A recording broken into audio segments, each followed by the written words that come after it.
여러분, 라오디게아 교회는 칭찬을 하나도 받지 못하고 책망만 받았습니다. 그런데 그것은 심판을 하기 위해서가 아닌 것입니다. 사랑하기 때문이고 열심을 내고 회개해서 믿음을 다시 찾으라는 하나님의 뜻이 담겨 있습니다. 물론 내가 사랑하는 자를 책망하며 징계하노니 그러므로 열심을 내라, 회개하라.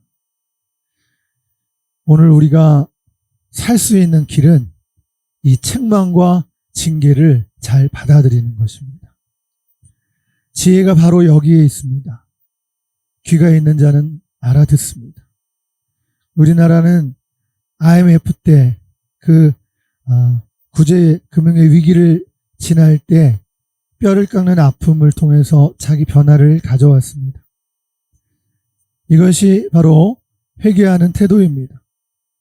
배부르고 등 따시면 귀가 막히고 눈이 멀어 들리지 않고 보이지도 않는 것입니다. 오늘의 우리 교회와 성도들은 라오디게아 교회에 우리 주님께서 말씀하신 책망과 징계를 들어야 합니다.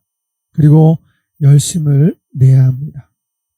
만약 그렇게 한다면 교회 안에 등불이 켜지고 세상의 그 빛을 환하게 비추게 되는 그날이 다시 도래할 것입니다. 우리는 살면서 고통 때문에 원망하는 사람들을 자주 보게 됩니다. 그들은 실은 하나님과 동행하지 않고 있습니다. 사람들은 자기들이 당하는 고통과 죄 사이의 관계를 잘 알지 못하고 있습니다. 여러분, 하나님께서는 한번 시작하신 것을 이루실 때까지 성도에게 주시는 징계를 결코 포기하지 않으십니다. 우리가 회개하지 않을 때 하나님께서는 우리에게 징계의 매를 거두지 않으십니다. 하나님은 그 징계를 통해서 우리 안에 예수님의 형상을 이루게 하시는 것입니다. 지금 당신은 하나님의 징계를 받고 있습니까? 만약 하나님께서 당신의 반역과 불순종의 상태를 계속 내버려 두신다면 당신은 지금 어떻게 되었을까요? 멸망을 향해 달려가던 당신에게 하나님의 징계가 당신의 발걸음을 되돌려 그분께로 향하게 하셨다는 것이 이해가 되십니까? 히브리서의 말씀처럼 징계는 당시에 즐거워 보이지 않고 슬퍼 보입니다. 그러나 하나님께서 주신 징계를 잘 받아들이고 그분께 자신을 맡기고 의지한다면 당신은 하나님께서 사랑하시는 자에게 약속하신 의의 평강한 열매를 맺게 될 것입니다. 옛날 홀 어머니가 아들 하나를 열심히 키우고 가르쳤습니다. 잘못이 드러나면 언제나 종아리를 회초리로 때리면서 가르쳤습니다. 아들이 장성해서 과거에 합격하고 벼슬길에 올랐습니다. 결혼을 해서 자식을 낳은 아버지가 되었는데도 어머니는 이 아들이 잘못하면 종아리를 걷게 하고 회초리를 쳤습니다. 종아리를 맡고 있던 아들이 어깨를 들썩거리면서 흐느껴 울었습니다. 민망해진 어머니가 매가 아파서 우느냐 이렇게 물었습니다. 울고 있던 아들은 그전처럼 매가 아프지 않습니다. 어머니 기력이 쇠해지셨는데 앞으로 제가 잘못할 때 어머니가 안 계시면 누가 나에게 이렇게 가르쳐 주겠습니까? 하고 흐느낀 것입니다. 여러분, 징계를 받으면 감사해야 합니다. 잠언 3장 11절 12절 말씀입니다. 내 아들아, 여호와의 징계를 경히 여기지 말라. 그 꾸지람을 싫어하지 말라. 여호와께서 그 사랑하는 자를 징계하시기를 마치 아비가 그 기뻐하는 아들을 징계한 같이 하시느니라. 이렇게 말씀합니다. 어느 날 유명한 부흥사인 무디에게 여자 교인 한 사람이 찾아와서 말했습니다. 목사님, 제가 아무리 죄를 지어도 하나님은 저를 그대로 놔두시던데요. 하나님은 안 계신 게 분명해요. 이야기를 듣고 있던 무디는 그 여인을 바라보면서 말했습니다. 부인, 지금 부인이 한 말은 스스로 당신이 그리스도인이 아니라는 사실을 증명해 주고 있어요. 왜요? 저는 교회를 다닌 지 얼마나 오래됐는데요. 무디가 말합니다. 당신이 그리스도인이라면 하나님께서 당신을 그대로 놔두지 않았을 것이요. 하나님은 징계하라고 말씀하십니다. 거만한 자를 때려라. 그리하면 어리석은 자도 경성하리라. 명철한 자를 견책하라. 그리하면 그가 지식을 얻으리라. 여러분, 징계받는 자세입니다. 참으로 지혜로운 사람은 징계를 받아들일 줄 아는 사람입니다. 자신이 잘못해서 징계를 받을 때 여러분 겸손해야 합니다. 하나님, 예, 맞습니다 하고 회개하는 사람이 정말 지혜로운 사람입니다. 미국에 지미 스위거트 목사님의 사건이 있었습니다. 이분은 TV 설교자로서 스캔들을 일으켰습니다. 이 스위거트는 1년간 설교 금지라는 징계를 받고 공개적으로 회개했습니다. 여러분, 그런데 3개월 만에 다시 돌아와서 TV 설교를 시작한 것입니다. 슬픈 것은 지금도 그가 TV 설교를 하고 있지만 많은 우리 그리스도인들은 하나님께서 이분을 쓰고 있지 않다라고 말하고 있는 것입니다. 그러나 같은 시기에 설교자의 자리에서 떠난 고든 맥도날드 목사님이 있었습니다. 그는 보스턴에서 유명한 이 복음주의 교회를 담당하는 아주 존경받는 분이었는데요. 그도 문제를 일으켜서 징계위원회로부터 1년간 설교 금지령을 받았습니다. 그러나 그는 스위거트와는 달리 산속에 들어가서 근신하면서 1년간 성경을 읽으면서 자신을 돌아보고 회개하며 자신의 삶을 돌아본 것입니다. 1년 후에 징계가 풀렸을 때 그는 다시 나와 겸손하게 복음을 전하기 시작했어요. 다시 하나님께 쓰임받기 시작했습니다. 똑같은 일을 당했는데 한 사람은 그 일로 인해서 참회개 자리에 들어가고 한 사람은 그러하지 못한 모습을 보고 있습니다. 여러분, 구약 성경의 요담 왕 이야기입니다. 이 열왕기하 15장 37절 말씀해 보면 그때 여호와께서 비로소 아람 왕과 베가를 보내어 유다를 치게 하셨더라고 했습니다. 하나님께서 아람 왕과 북이스라엘 베가 왕을 보내서 남유다를 치게 하셨다는 겁니다. 이 요담 말기에 아람 왕과 이 북이스라엘이 연합해서 유다를 침공한 것입니다. 여러분, 그런데 이 말씀을 우리가 가만히 생각해 보면 참 이상하다는 생각이 들어요. 왜 그런 줄 아십니까? 북이스라엘의 베가와 남유다의 요담 가운데 누가 더 선한 왕입니까? 성경을 한번 읽어보세요. 여러분, 성경에 보면 하나님 보시기에 여호와 앞에서 정직히 행한 왕은 남유다의 요담 왕입니다. 그래서 나라도 강성했습니다. 그런데 한 가지, 산당을 없애지 못한 것입니다. 여러분, 그런데 반면에 북이스라엘의 베가 왕은 여호와 보시기에 선한 것이 하나도 없다라고 성경은 말하고 있는 거예요. 여러분, 그런데 왜 이렇게 선한 왕이 다스리는 남유다가 공격을 받아 어려움을 겪게 되었을까요? 의문이 들지 않습니까? 히브리서 12장에 보면 내 아들아 주의 징계하심을 경히 여기지 말라 하십니다. 우리 주님께서는 사랑하시는 자를 징계하신다고 말씀하고 있어요. 하나님이 아들과 같이 너희를 대우하시나니 어찌 아비가 징계하지 않는 아들이 있으리요. 징계는 다 받는 것이거늘 너희에게 없다면 사생자요 참 아들이 아니니라. 이렇게 말씀합니다. 여러분, 요람 왕은 분명히 징계를 받았습니다. 열왕기하 15장을 다시 보면 북이스라엘의 베가와 남유다의 요담을 비교할 때 베가는 악한 왕으로 나옵니다. 반면에 요담은 여호와 보시기에 정직히 행했다고 말씀하고 있어요. 한 가지, 산당을 없애지 못한 것입니다. 여러분, 산당을 아세요? 여러분, 산당은 예루살렘 성전이 건축되기 이전에 흩어져서 이스라엘 12지파가 흩어져서 예배했던 임시 장소가 바로 산당이었습니다.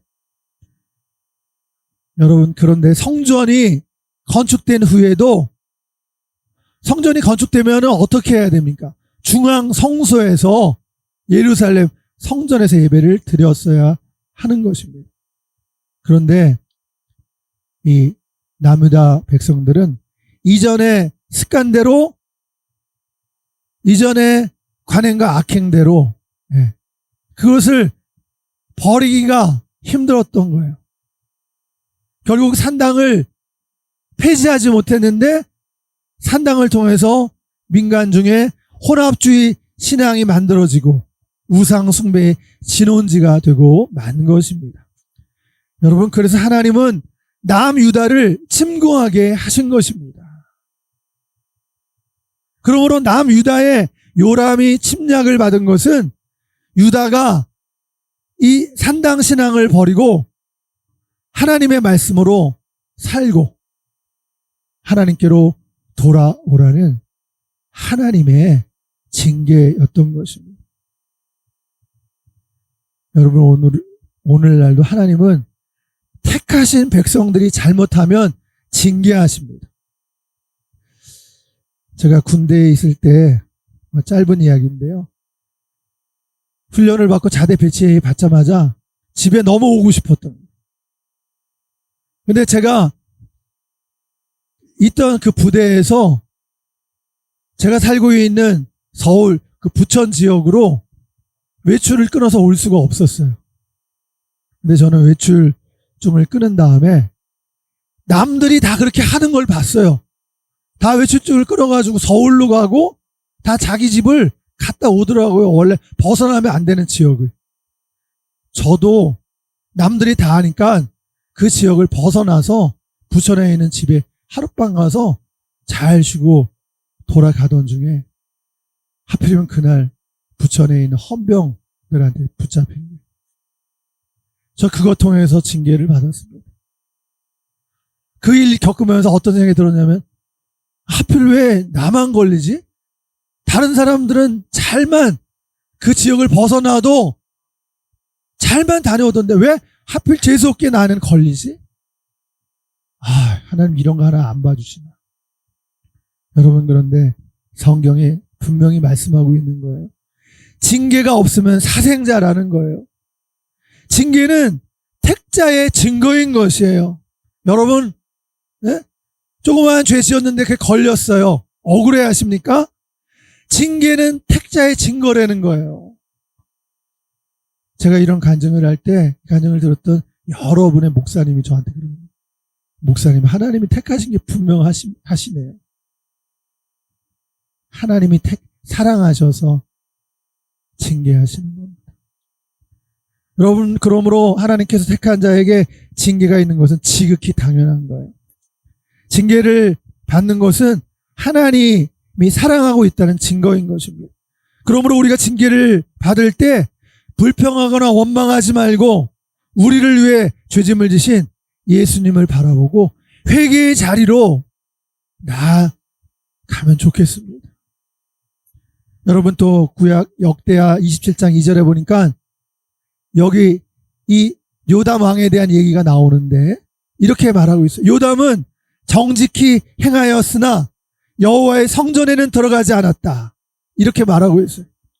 여러분, 요담 왕이 성전에 들어가지 않았다는 것은 예배를 드리지 않았다는 것이고 하나님을 찾지 않았다는 것입니다. 여러분, 사실 요담에게는 이해할 수 있는 남모르는 상처가 있었어요. 아버지 그 우시야 왕이 성전에서 예배 드리다가 문둥병이라 불리는 나병에 걸렸던 것입니다. 그 우시야 왕은 구별된 제사장들만이 할 수 있는 분향하는 일을 멋대로 하다가 하나님의 진노로 문둥병에 걸린 것입니다. 그래서 성전에서 쫓겨났어요. 여러분, 이 요담이 어린 나이에 아버지가 문둥병에 걸려서 성전에서 쫓겨나는 그 장면을 바라본 거예요. 그걸 보면서 큰 충격을 받지 않았겠습니까? 그리고 평생 트라우마로 남았을 것입니다. 여러분, 그런데 기억하셔야 할 것은, 여러분, 우리가 트라우마, 우리가 받은 상처로 인한 그 트라우마 뒤에 계속 숨어 있으면 결국 트라우마에 갇힌 삶을 살 수밖에 없는 거예요. 요담에게 트라우마보다 더 심각한 문제는 아버지가 받은 심판을 해석하지 못한 거예요. 아버지가 받은 그 일을 해석을 하지 못한 거예요.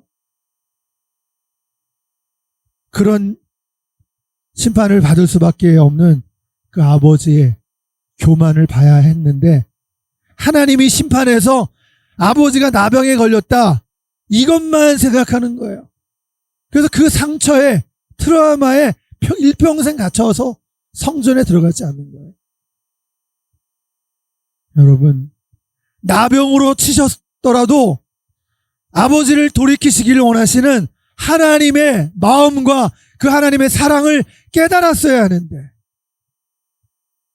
받은 상처에 갇혀서 더 이상 나오려 하지 않았던 겁니다. 여러분, 손양원 목사님이 두 아들을 죽인 안교선을 양자 삼았잖아요. 그 안교선의 아들이 안경선인데요. 아버지가 죽은 다음에 안경선이 손양원 목사님 두 아들을 죽인 장본인이 자기 아버지 안교선이라는 걸 깨닫게 됐어요. 얼마나 상처가 됐겠습니까? 얼마나 인생을 방황했겠어요. 여러분, 그런데 이 이야기가 안경선이 상처를 받았다는 것으로 끝나지 않았던 거예요. 손양원 목사님이 자기 두 아들을 죽인 안교선을 양자로 삼았는데, 안교선의 아들 안경선이 나중에 방황을 했어요. 적지 않은 시간을 고민했어요. 그런데 나중에 자기 아버지를 양자 삼으신 그 손양원 목사님을 통해서 그에게 예수님의 십자가 죽음보다 강한 그 사랑이 손양원 목사님이 흘러갔다는 걸 그가 깨닫게 됐어요. 그리고 그 사랑이 자기에게까지 이어졌다는 것을 깨닫게 된 거예요. 비록 아버지가 그런 일을 겪었지만 나중에 아버지가 회개하고 신학을 하고 전도사님이 됐던 그 사연도 듣게 됐어요. 비록 그 아버지가 당당한 목사님으로서 목회하며 목회 활동을 하고 돌아가시진 않았어요. 병으로 돌아가셨어요. 근데 주님의 음성이 가까이 왔어요. 안경선에게, 경선아, 너의 아버지의 일을 상처로 받지 말아라. 네 아버지가 걷지 못했던 그 길을 나는 네가 걷기를 원한다. 주님의 음성을 들었어요. 그는 손양원 목사님에게 흘러갔던 예수님의 그 십자가의 사랑, 죽음보다 그 강한 사랑이 자기에게도 다가왔다는 것을, 주님이 자기에게 말씀하시는 것을 통해서 그가 그 주님의 십자가의 사랑을 통해서 죽음보다 강한 사랑을 그도 체험하게 되었던 것이에요. 여러분, 그런데 이 요담 왕은 성전에 들어가지 않았어요. 그 이야기를 보면 요담 왕은 건축 일을 많이 했어요. 그런데 아무리 네, 그런 건축 일을 많이 하면 뭐합니까? 예배드리러 성전에 들어가지 않았잖아요. 옛날 교회에 상처받아서, 내가 옛날에 교회 상처받아서 나 교회 안 가, 이렇게 말하는 거랑 똑같은 거예요. 우리 교회사에 나타난 주기철 목사님과 손영환 목사님 자녀들이 정말, 그들은 그 신사참배를 반대하느라고 나중에는 가족들과의 정을 떼느라고, 그분들의 기도 제목의 하나는, 하나님 나의 가족들을 그 정 때문에 제가 신사참배를, 가족들을 생각해서 신사참배 반대하던 걸 거두면 어떻게 합니까? 그러지 않게 해주세요. 여러분, 이런 모습을, 아버지의 이런 모습을 보고 자녀들이 하나님을 원망했어요. 도대체 하나님이 그런 하나님입니까? 가족을 버리고 신사참배가 뭔데 그거 반대하려고 아내와 자식들을 버리고 이렇게 고생하게 만들고, 죽을 고생하게 만들고, 그리고 아버지가 순교하고, 하나님, 이게 하나님의 뜻이야 하면서 하나님을 잠시 떠났던 자녀들의 시간들이 있었어요. 여러분, 그런데 나중에 다 자녀들이 돌아온 이야기가 전해지고 있습니까? 전해지고 있어요. 나중에 다 돌아왔어요. 그들이 깨달았어요. 하나님의 사랑, 예수님의 그 십자가의 사랑이 죽음보다 강한 사랑이라는 것을 그들이 몸소 체험하게 된 것입니다. 여러분, 우리는 안 믿는 사람들에게도 본을 보여야 되죠. 근데 여러분, 우리 부모들이 믿는 자녀에게는 하나님의 말씀으로 양육을 해야 합니다. 차차 될 거야. 크면 잘할 거야. 여러분, 그러면 안 되는 거예요. 때를 얻든지 못 얻든지 하나님의 말씀을 가르쳐야 돼요. 일어날 때든지 누웠을 때든지 잘 때든지 길에 갈 때든지 하나님의 말씀을 가르치라고 말하고 있습니다. 그래야 나중에라도 그 들은 말씀 때문에, 들은 그 말씀으로 인해서 하나님께 다시 돌아오는 거예요. 여러분, 북이스라엘의 이 베가에겐 그 아수르 왕 디글랏빌레셀이 불청객으로 왔어요. 아수르 왕이 쳐들어왔다는 거예요. 그리고 지금 남유다 요담에게도 아람과 북이스라엘 연합군이 불청객으로 지금 왔습니다. 근데 성경에 보니까 이 북이스라엘 베가 왕에게는 아수르 왕이 왔다, 그냥 쳐들어왔다, 이렇게 표현하고 있어요. 그런데 남유다 요담에게는 37절에 보니까 그들을 하나님께서 보내셔서 그들을 치게 하셨다, 이렇게 말씀하고 있어요. 여러분, 하나님께서 보내서 치게 하셨대요. 이게 중요한 겁니다.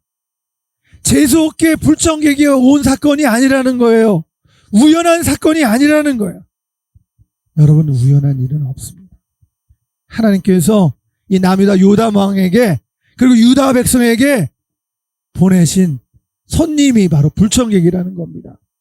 얌전한 손님이 아니에요. 사나운 손님이에요. 때리는 손님이에요. 여러분, 그런데 그렇게 때리는 것도 하나님께서 하시는 일이라는 것입니다. 이 사회는 결코 우연이 아니다. 억울할 일도 슬퍼할 일도 아니다. 하나님, 내가 보낸 일이고 내가 일으킨 일이다. 이런 말씀인 거예요. 여러분, 하나님은 왜 이런 무서운 불청객을 보내셨을까요? 상처에 갇혀 있어서 하나님을 찾지 않고 있기 때문에 그래요. 하나님께로 나오지 않기 때문입니다. 그래서 하나님께서 불청객을 보내셔서 치게 하시는 거예요. 깨달으라는 겁니다. 여러분, 북극 탐험대 한 사람인 존 프랭클린 대장이 있었는데요. 어느 날 눈보라 속에서 추위에 떨며 잠이 든 대원들을 보았습니다. 이 탐험 대장은 이런 상태로 30분이 지나면 의식이 없어진다는 걸 알고 탐험 대원들을 깨웠어요. 근데 이 탐험 대원들이 대장의 말을 듣지 않았습니다. 그러면서 말하기를, 우리는 얼어 죽지 않아요. 우리는 지금 단지 잠깐 동안 쉬기를 원할 뿐입니다. 여러분 30분이 지나자 그들이 잘 움직이지를 못하는 거예요. 그래서 탐험대장은 그들을 밀어치고 때렸어요. 그러니까 이 사람들이 비틀비틀거리면서 일어나기 시작했고 마침내 그들은 살아난 거죠. 그들을 때린 손이 그들을 구해낸 손이 된 것입니다. 여러분, 이 심판은 요담에게 망하는 사건이었을까요? 만일 그랬다면 하나님을 모르는 것입니다. 어려움만 찾아오면 불평하고 하나님을 원망하는 사람이 되어서는 결코 안 되는 것이에요. 해석을 잘해야 합니다. 신앙은 해석이에요. 여러분, 요담 왕은 다윗성에 묻혔잖아요. 요담은 다윗과 예수 그리스도의 계보로 이어집니다. 그런데 북이스라엘은 그렇지 않았어요. 심판으로 끝난 것입니다. 요담에게 하나님은 사건과 함께 말씀을 주셨습니다. 선지자들을 보내셔서 말씀을 전하게 해주셨어요. 사건을 해석해 주신 겁니다. 그 사건은 망하는 사건이 아니라 구원의 사건이라는 거예요.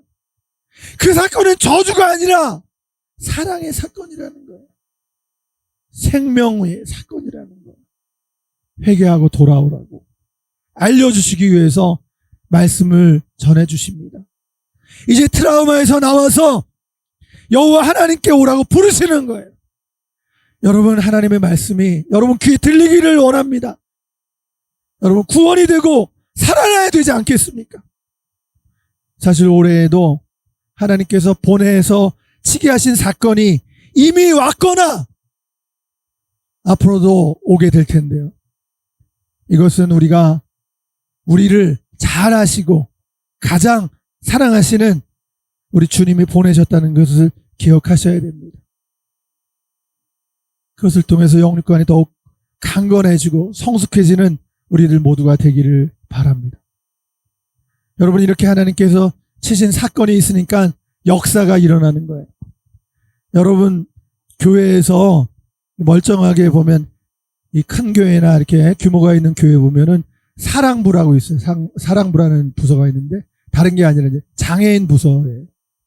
근데 여러분, 보통 사람들이 사랑부에 가서 봉사합니까? 네. 여러분, 한 남자 집사님이 부부간에 심각한 위혼의 그 위기를 넘기고 깨달음이 왔어요. 서로 부부간에 당신 탓이다, 당신 때문이다 라고 심하게 다투면서 싸우다가 이혼의 문턱에까지 갔는데 결국 내 탓입니다 라고 회개하면서 그 이혼의 위기를 넘기게 된 거예요. 그리고 그 이후 아내도 자신의 잘못을 인정하게 된 것입니다. 여러분, 이렇게 죽음의 위기에서든지 이혼의 위기에서든지 삶의 위기에서 신앙으로 살아난 사람들이 섬기면 우리 교회나 가정은 평안해지는 거예요. 생각해 보니까 많이 다퉜는데 돌아보니까 나 때문에 상대가 수고했다는 생각이 드니까 상대가 불쌍해지고 분노가 가라앉고 눈물이 나게 되는 거예요. 여러분, 요즘 문제가 심각한 것은 어른들 안에도 분노 조절 장애를 앓고 있는 사람이 지금 많다는 거예요. 화를 참을 줄 모른다는 거예요. 또 성인 ADHD를 앓고 있는 사람들이 많다는 거예요. 심각합니다. 참지 못하는 세상. 그래서 막 싸워요. 그리고 갈라서기를 주저하지 않습니다. 여러분, 그런데 이런 일들을 경험하면서 내가 회개를 안 해서 온 사건이다, 이렇게 받아들이고 그렇게 해석을 하니까 평안이 찾아옵니다. 문제가 해결이 되는 거예요. 여러분, 주님 안에서 살아난 사람들이, 그 체험을 한 사람들이 있으면 그렇게 옳고 그르고 맞고 틀린 것을 목숨을 걸고 따지질 않아요. 잘 다투고 싸우질 않게 되는 것입니다. 그 장애인 부서를 섬기면서 그 남자 집사님이 말하기를, 내가 오히려 이 부서를 섬기면서 많이 배우고 은혜를 많이 받는 것 같다, 이렇게 고백하는 것입니다. 깨닫고 회개하니까 이분에게는 하나님께서 치신 것이 구원의 사건이 됐습니다. 죽다가 살아나니까 이렇게 잘 섬깁니다. 여러분, 이것이 회개 능력입니다. 불청객을 아무리 보내도 깨닫지 못하면 그것이 바로 지옥이고 심판이 되는 것이지만, 여러분, 깨달으면 회복이 되고 회개해서 구원이 되는 거예요. 말씀을 맺겠습니다. 하나님이 보내치게 하시는 심판은 하나님을 의지하지 않고 내 멋대로 살 때 불청객처럼 찾아오는 것입니다. 여러분, 내게 찾아오는 이 고난과 징계, 이 불청객은 아무리 좋은 환경이라 할지라도 불청객이 찾아오는 환난을 막을 수가 없어요. 여러분, 이 불청객은, 다시 말하면 이 하나님의 징계는 택한 자를 회개하라고 부르시는 불같은 하나님의 사랑의 손길입니다. 그러므로 징계 앞에서 기꺼이 내 탓입니다. 주님, 제 탓입니다. 회개하는 성도들이 되시길 바랍니다. 우리에게 다가온 불청객이 회개하는 자에겐 구원의 사건으로 변화될 것입니다. 기도하시겠습니다. 아버지 하나님, 우리나라에, 우리 가정에 불청객 같은 사건이 찾아왔는데 이것이 심판이 되지 않고 하나님이 보내어치게 하신 구원의 사건이 되기를 기도합니다. 이제 또 여러 가지 사건 가운데 내가 회개해야 할 것이 무엇인가 생각하게 하옵소서. 주님, 오늘도 말씀으로 제 모습을 보고 제 죄를 봅니다. 주님, 용서하여 주시옵소서. 회개하면 가정도 살아나고 나라도 살아날 것 같습니다. 주님, 이 나라를 불쌍히 여겨 주시옵소서. 하나님, 저를 용서해 주시고 우리들을 살려 주시옵소서. 우리 가정을 살려 주시옵소서. 내가 속한 회사를 살려 주시옵소서. 우리 교회를 살려 주시옵소서. 이 나라를 살려 주시옵소서. 예수님의 이름으로 기도하옵나이다. 아멘.